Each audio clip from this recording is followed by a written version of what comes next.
Hi, Home Chef. Welcome to the What Life. My name is Will, and this is my playground. In this testing video, I'm going to make something with this pumpkin. It's a kabocha, which is a Japanese-style pumpkin. I never really liked pumpkin growing up. I thought the texture was a little just mushy, didn't quite like it.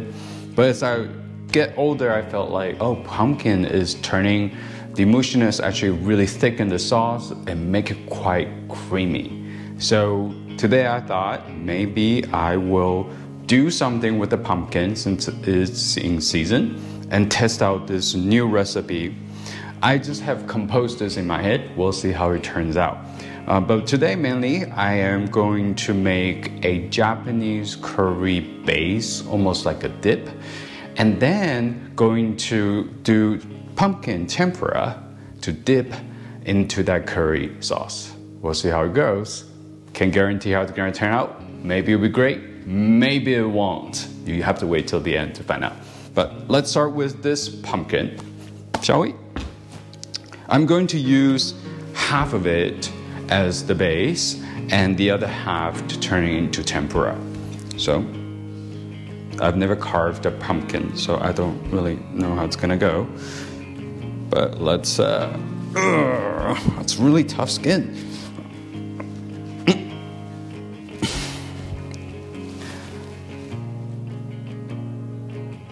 It's very fitting for Halloween with this. Let me try again. Maybe cut it out this way. Oh wow. Okay.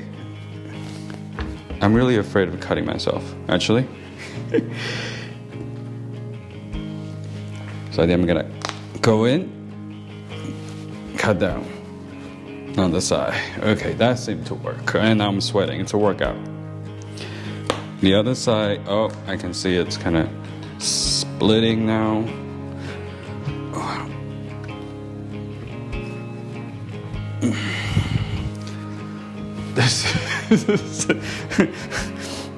I was not lying that I've never made this before. That's why it's testing kitchen.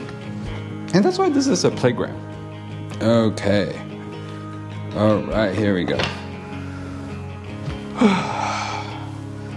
That was quite a bit of workout. Alright, so I'm going to take the bigger half as a base. This curry really doesn't have anything else, just the pumpkin. It actually smells really sweet, almost melon-like. So I'm going to scoop out these seeds. Whew. Keep it going. Okay. So again, I don't want to cut this yet because I'm not ready to fry. So I want to make sure that the pumpkin doesn't go bad. I'll put it aside for now. I'm going to take care of this baby first. Actually taking out the seed made it a lot easier to cut out the stem and the bottom as well. So put it this way. Okay, I think easy is definitely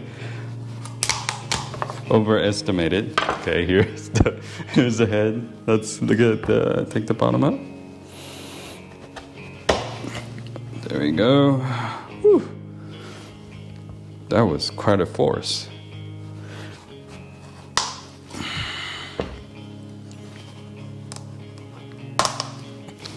All right. Because I am going to blend it up in the end for the curry, I'm just gonna dice it up, but I'm not being too careful about it because it's just gonna cut down.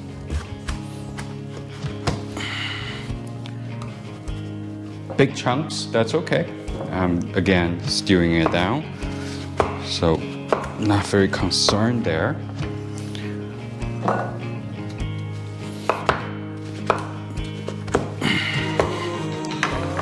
Alright. Originally, I was thinking maybe I can do a bit more of a Thai style or Burmese style, which is something I'm more used to. Growing up, my mom was a Burmese Chinese. She grew up there. So at home, we do a lot of Burmese cooking, and I thought that kind of curry will be the way I want to go. But I really wanted to do the tempura pumpkin. I've had this tempura style, and I really enjoyed it. So I thought that the Japanese style would be better. So what are we using for? Ginger, giving a little bit more warmth, and also a little bit of minced garlic as well. I also have cinnamon and chili powder. I like heat, so give me a little bit of heat. And not trying to be a hero here, just going to use the pre-made Japanese curry block. These are so easy to get. You can get it online, you can get it at almost any Asian grocery stores, and they're just amazing to quickly turn something into a nice and delicious meal. But I do want to add it in there. Actually, you know what? Now I think about this, I am also going to have a little bit of white pepper. I love having white pepper in Japanese curry. It just makes it up so nice. Let's get started.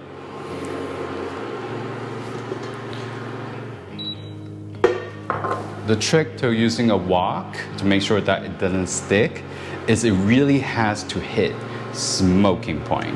And what I mean by smoking is literally the wok is smoking and the oil is really hot.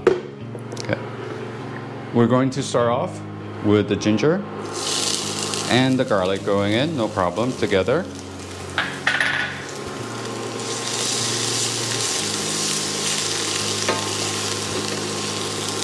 You just want the fragrance to come out a little bit, but not too much. Going to the powder, we gotta work really fast. I'm only using medium heat here because it can burn very quickly. Okay. Oh. Can really smell the chili, the white pepper, everything is coming through. With now I'm just gonna go in with a little bit of water. I will be adding more water for the pumpkin to simmer in. But mainly this water is to dissolve the Japanese curry block. Okay. I think it's almost getting to the consistency I like. Just gonna give it a little taste. It's good. It's a little bit, we'll definitely get a little bit heat. It's not as salty as I wanted it to be, but that's okay. We can always adjust a little bit more later. In fact, I will actually use soy sauce instead of salt to salt this. So the pumpkin just goes in there, simmering.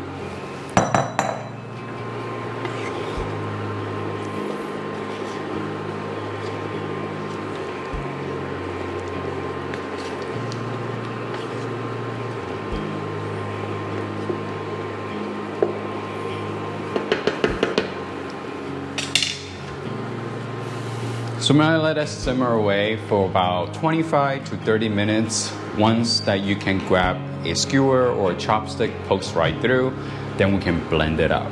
In the meantime, it's time to get ready for the tempura. Okay, we're ready now to prepare for the tempura portion. I have the previous leftover kabocha. I'm gonna cut them about ½ inch thick. Almost like watermelon slices. Whew.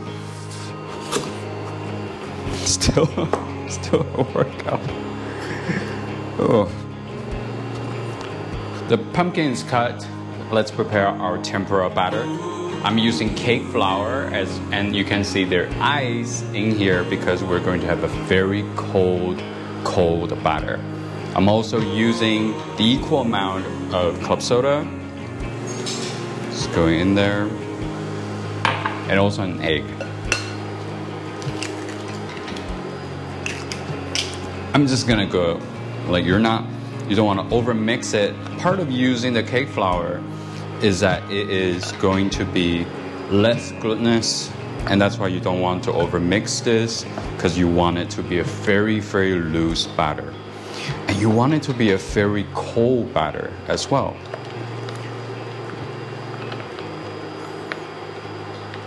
So just like this, there are clumps in there, that's okay.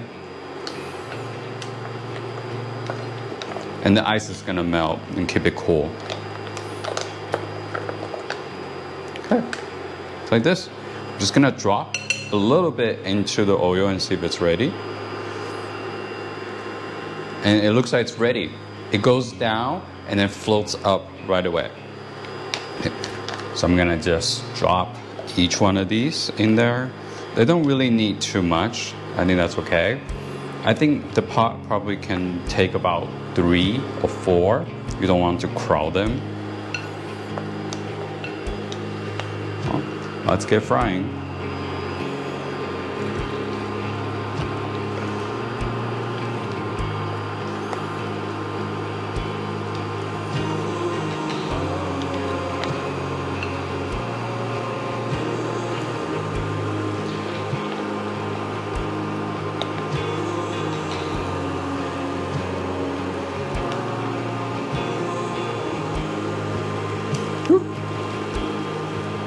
Go.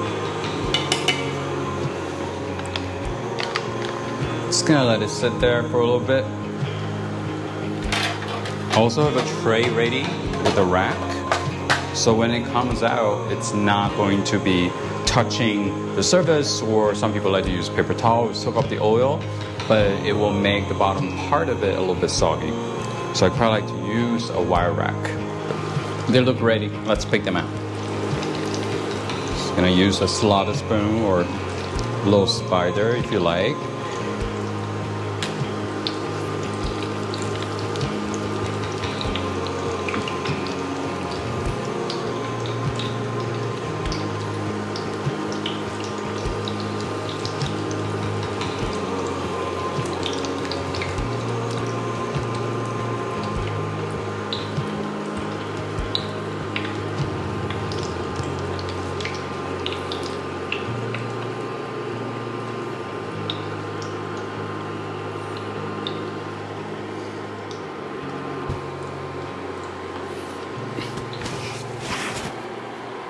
How can you look at this and not try one? Okay, while I'm waiting for this, maybe we can try one of these and see how they are. Oh my God.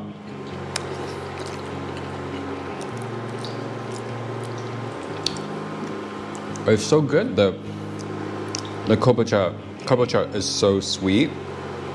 It's just a little bit of salt. There's really not much to it. Hot. It's really hot. The batter is crunchy. Oh.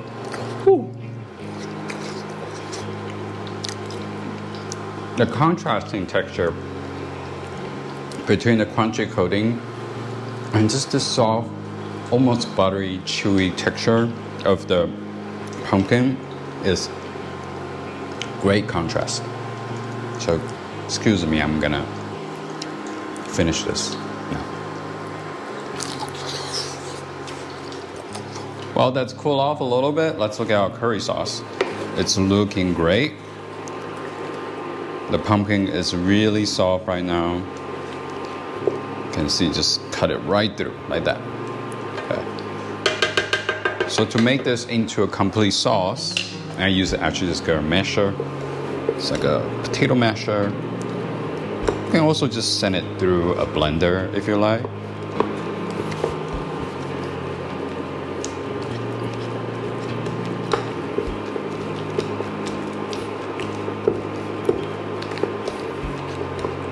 But I thought this would be more fun.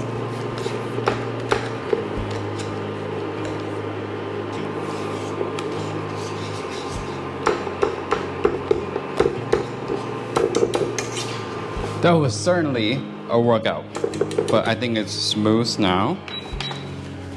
Oh, I'm sweating in here, not because it's a hot day. I'm going to have a taste.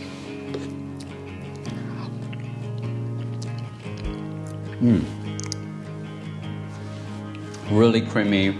I know I can send it through a blender, it would be really good.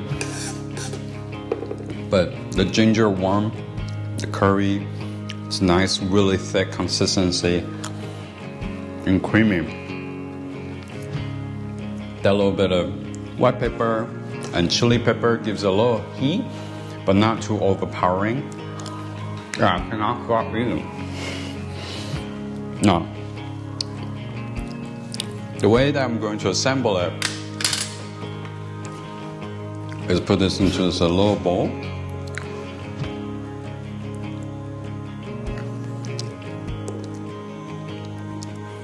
Actually, there's so much pumpkin in here, I can just eat it on its own. Oops. A bit more. Just watching. And here is my test recipe of using kabocha, using pumpkin. Really try to defy my childhood memory or dislike of pumpkin, and have a try. Well, I'm gonna grab one of these since it's pretty here and see how it is. I think this one was from the previous. I'm just gonna dip. I think both are really good on its own.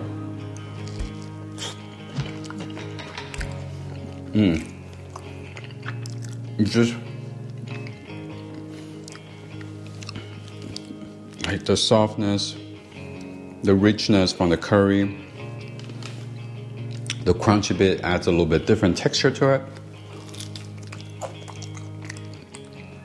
Wow.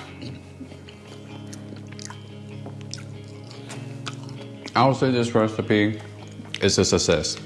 Let me know what you think down in the comment. And thanks for tuning in. Until next time, I really should not be talking with my mouth full. Keep on cooking. Thank you for sticking around till the end. I hope you enjoyed the video, the recipe, and also get to try out a little bit. Feel free to join the community, leave your comments or suggestions down below. Any new ideas for a new recipe you want me to try or want me to test out, happy to do it here for you. And if you enjoyed the video, please hit that like button and subscribe so you can always hear the latest from me. Thank you for dropping by The Wok Life. Come here, come here. The culprit is barking in the background. Are you done? Are you done barking? Can I go back to cooking? Can I go back to cooking? Okay, I think she says I can go back to cooking.